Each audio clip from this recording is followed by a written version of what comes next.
Olá pessoal, sou a professora Daiane Gomes. Hoje vamos dar continuidade aos estudos sobre os cordados, falando sobre os répteis, as aves e os mamíferos.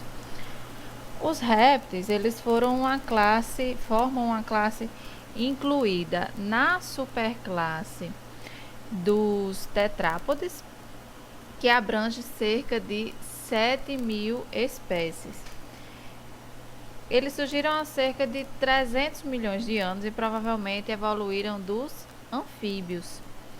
Foram os primeiros vertebrados que estão adaptados à vida em locais secos, ou seja, têm a independência da água, o que possibilitou uma grande conquista ao ambiente terrestre, bem representado no período Jurássico, aqui pelos dinossauros, que foram formas grandes desses répteis. Atualmente, essa classe é representada por animais de porte relativamente menor, como jacarés, tartarugas, cobras e lagartos. E entre as adaptações que permitiram a essa vida ao local mais seco está o ovo amniótico, com casca, que pode ser calcária ou pergaminácea, sendo ela também porosa. Que vai permitir o desenvolvimento completo do animal dentro do ovo. Os embriões eles estão envoltos por 4 membranas. O saco vitelínico, que é esse em amarelo aqui, ele armazena nutrientes e possui um sistema vascular que transporta esses nutrientes para o embrião. O âmnio é a primeira camada que envolve o embrião e impede a perda de água, o ressecamento. Existe também o alantoide, que é altamente vascularizado, aqui ó, representado aqui também outro pedacinho. É aí onde ocorrem as trocas gasosas desse embrião. O alantoide também, ele é a vesícula que vai armazenar os resíduos como ácido úrico, que é o excreto nitrogenado dos embriões, e também ele absorve minerais da casca que vai ser incorporado ao esqueleto do animal. O córeo é outro anexo, essa membranazinha que ela confere proteção mecânica, térmica e também contra a entrada de micro-organismos. Ela é a primeira membrana que fica logo abaixo da casca. Além dessa adaptação pelo ovo, os répteis eles também possuem o corpo com uma espessa camada de epiderme de queratina. E essa camada ela pode ter ainda escamas ou placas córneas que vão promover uma impermeabilidade e vão proteger esse animal contra a desidratação, ou seja, é outra adaptação à vida em ambientes terrestres. As placas córneas elas estão presentes em jacarés e crocodilos. Carapaças também estão em tartarugas, em jabutis, e as escamas mais comuns estão nas cobras. Assim como os peixes e os anfíbios, os répteis eles são ectotérmicos, ou seja, a temperatura do corpo ela varia de acordo com a temperatura do ambiente.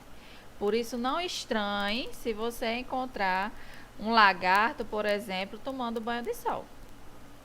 Os répteis eles podem ser classificados em 2 grandes subclasses: os anapsida e os diapsidas. Esse conceito ele está relacionado com a presença e a quantidade de fenestras, que nada mais são do que aberturas, no nosso osso temporal do crânio. Você pode achar até estranho o fato de apenas alguns buraquinhos no crânio eles separarem animais em grupos tão distintos, mas acredite, essas formas craniais elas são muito importantes para uma série de caracteres morfológicos, como inserção de músculos e articulação de ossos, por exemplo. Né? Na subclasse dos anapsidas estão os da ordem Testudines, ou os quelônios, representados pelas tartarugas, pelos jabutis e pelos cágados. Eles têm o corpo recoberto por 2 carapaças que estão unidas entre elas. A parte superior é unida ao plastrão. E só existem aberturas apenas para a saída do pescoço, das patas anteriores e das patas posteriores e da cauda. Os quelônios, eles não têm dentes e a boca no final apresenta um bico córneo. As tartarugas, elas são aquáticas, podem viver em água doce, em água salgada, e as pernas, vejam, elas são adaptadas à natação. Elas formam umas nadadeiras. E o único momento em que elas saem da água é para tomar sol ou para desovar. Já os jabutis, eles são terrestres e possuem patas com dedos bem grossos. Já os cágados, eles vivem em água doce e seus dedos, eles possuem uma membrana que auxilia na natação. Com relação à subclasse dos diapsidas, a superordem Lepidossaura é composta pela ordem dos esquamatas e dos esfenodontes. Os lepidossauros são os lagartos e as serpentes. Os lagartos, os camaleões e as lagartixas são os répteis que possuem o corpo alongado, com a cabeça curta, unida ao corpo por um pequeno pescoço. Possuem 4 membros, sendo os anteriores mais curtos que os posteriores. Já as serpentes, elas não têm pernas nem pescoço. Já as serpentes, elas não têm pernas, a cabeça é bem curta e unida por um pequeno pescoço.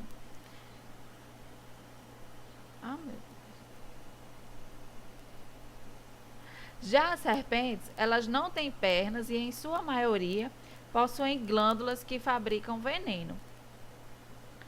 Na superordem Arcosáurea, estão os crocodilianos, que compõem a ordem Crocodilia. Os répteis, eles podem ser classificados em 2 grandes subclasses, os anapsidas e os diapsidas. Esse conceito está relacionado com a quantidade e a presença de fenestras, que nada mais são do que aberturas no osso temporal do crânio. Você pode até achar estranho o fato de apenas esses buraquinhos eles separarem esses grupos de animais. Mas acreditem, essas fossas craniais elas são muito importantes para uma série de caracteres morfológicos, como a inserção de músculos e articulação de ossos, por exemplo. Na subclasse dos anapsidas estão os testudines, que são os quelônios, representados pelas tartarugas, jabutis e cágados. Eles têm o corpo recoberto por 2 carapaças, a carapaça dorsal, na parte superior do corpo, e o plastrão, na parte inferior. Essas 2 carapaças, elas são soldadas umas às outras, e há apenas abertura para a passagem do pescoço, das patas anteriores, das patas posteriores e da cauda. Os quelônios, eles não têm dentes e a boca ela apresenta um bico córneo. As tartarugas, elas são aquáticas e podem viver em água doce ou água salgada. E suas pernas, elas têm a forma de nadadeiras, né, que é uma adaptação à locomoção no ambiente aquático. O único momento em que elas saem da água é para tomar sol ou para desovar. Os jabutis, eles são terrestres e possuem dedos bem grossos, vejam aqui na figura. Já os cágados, eles vivem em água doce e eles possuem nos seus dedos uma ligação por uma membrana que auxilia na natação. Com relação à classe dos diapsidas, a superordem Lepidossaura, ela é composta pela ordem dos esquamatas e dos esfenodontes. Os esquamatas são representados pelas serpentes e pelos lagartos. Os lagartos, os camaleões e as lagartixas são os répteis de corpo alongado, com cabeça curta, unida ao corpo por um pequeno pescoço. Já as serpentes, elas não possuem patas e a maioria delas produzem um veneno, uma glândula de veneno. Na superordem Archosaura estão os crocodilianos, que compõem a ordem Crocodíleo. São os crocodilianos, os jacarés, os crocodilos e os gaviais. Eles são grandes répteis aquáticos, com corpo alongado recoberto por placas ósseas e possuem 4 membros que são utilizados na locomoção, tanto no ambiente aquático quanto no ambiente terrestre. O jacaré ele tem a cabeça mais larga. Aqui, ó, no exemplo, tem a cabeça mais larga e arredondada do que os crocodilos. Quando ele fecha a boca, não é possível visualizar os seus dentes.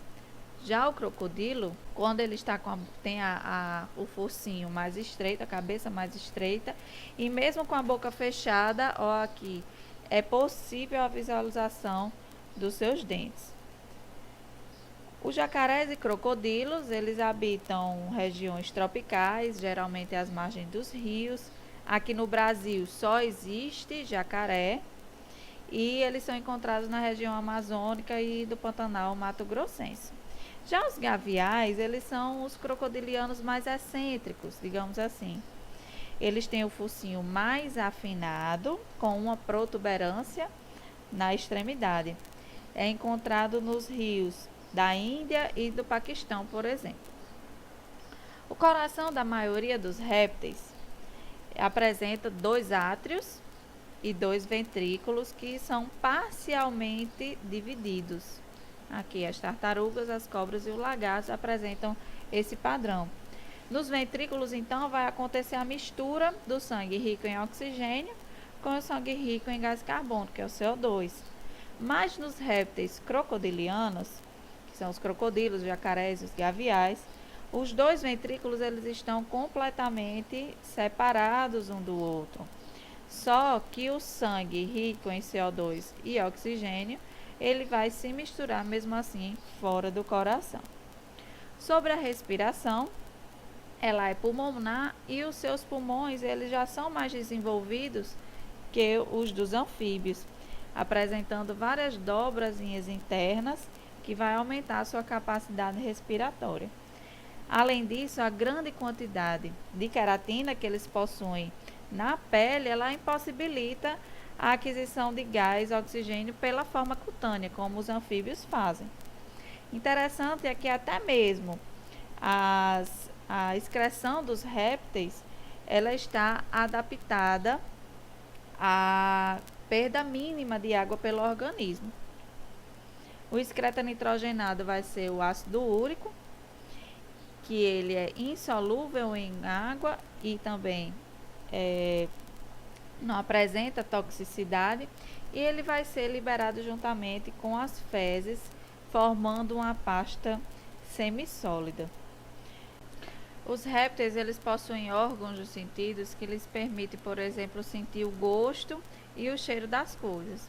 Um deles é o órgão vômero-nasal, ou órgão de Jacobson, que está localizado aqui na região superior do palato e que tem um ducto que se conecta com a boca, e por isso pode ser detectado informações químicas dos ambientes.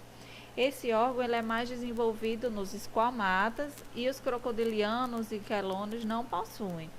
A língua bífida dos esquamatas, lembrando que os esquamatas são as cobras e os lagartos, eles atuam como órgãos olfativos acessórios, ou seja, eles vão tocar o ambiente e ao retornar para o interior da boca, vai tocar no órgão vômero-nasal que vai detectar moléculas de odores. Outra forma de destacar a complexidade dos sistemas sensoriais dos répteis é falar do método de alimentação do camaleão. Já perceberam que os olhos dos camaleões eles se movimentam independentemente um do outro?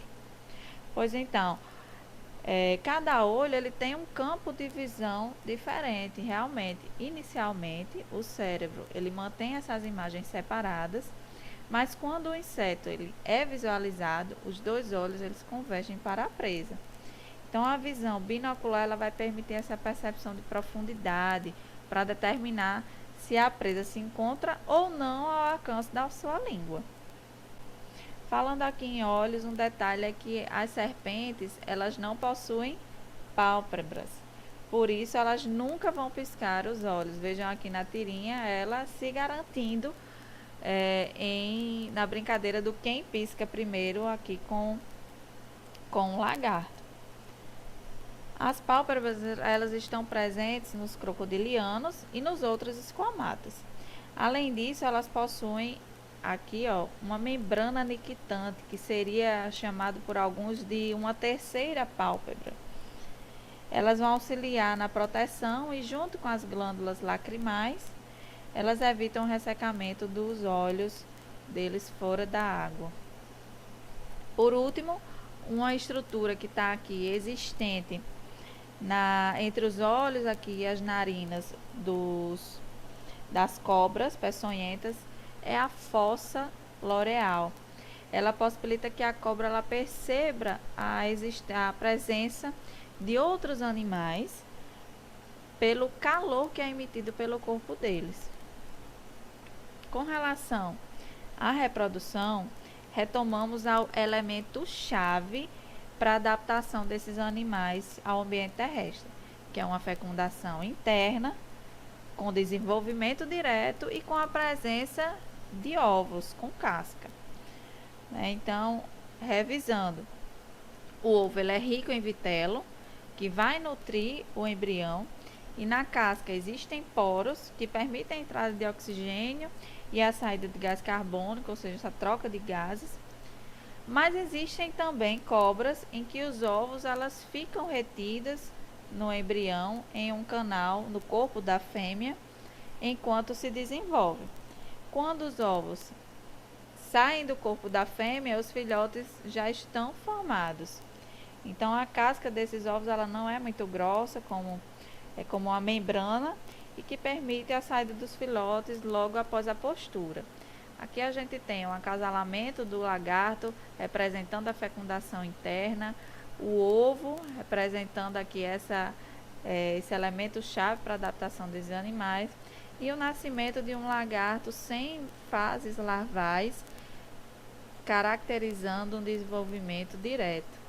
E para vocês verem a diferença entre a forma de postura dos ovos entre os quelônios e os lagartos. E aqui o cuidado parental das serpentes com esses ovos. Existem também alguns répteis que são vivíparos, ou seja, que produzem os filhotes já prontos, sem terem que ser desenvolvidos nos ovos. Isso acontece apenas em algumas espécies de lagartos, que são os calangos lisos, e que eles possuem placentas complexas com gestação de período que pode chegar até 1 ano de duração. Com relação aos hábitos alimentares, a maioria dos répteis eles são carnívoros, mas também existem espécies que são herbívoras e onívoras. Certas cobras elas possuem presas que estão associadas às glândulas salivares, e muitas vezes essas glândulas salivares estão adaptadas em glândulas de veneno.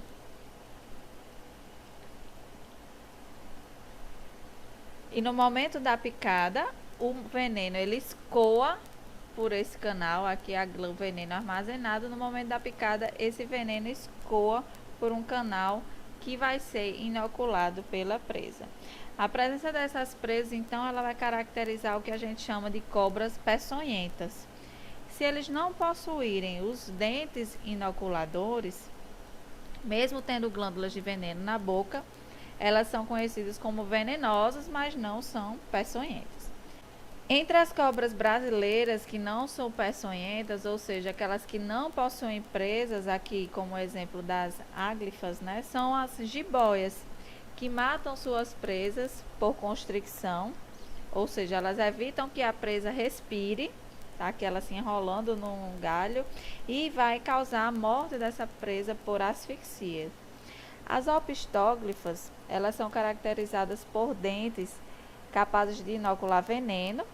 mas eles estão localizados aqui na região posterior da boca das serpentes.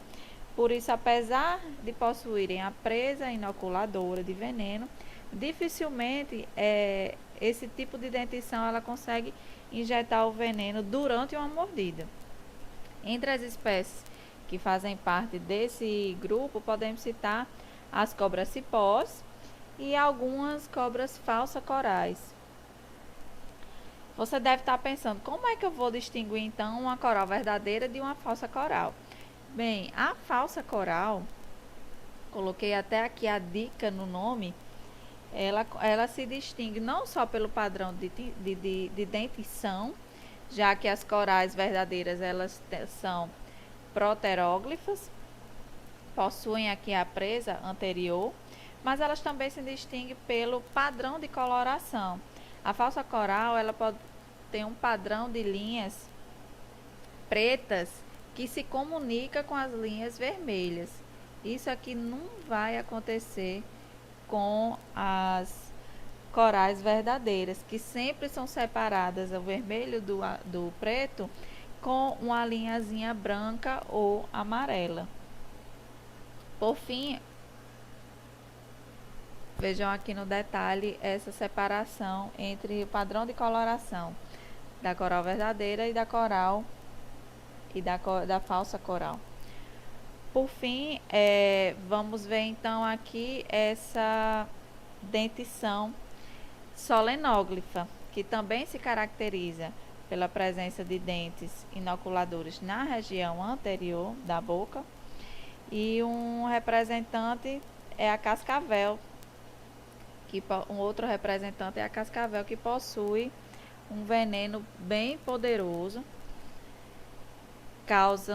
podendo causar até parada respiratória nos animais que são acometidos pela picada dessa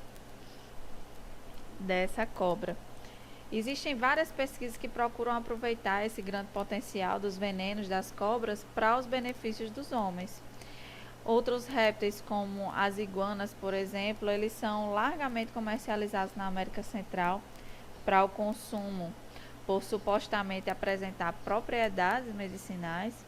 Aqui no Brasil, infelizmente, ainda existe muita exploração ilegal da carne de jacaré e de tartaruga, com tentativas de comercialização, principalmente nas fronteiras do Brasil,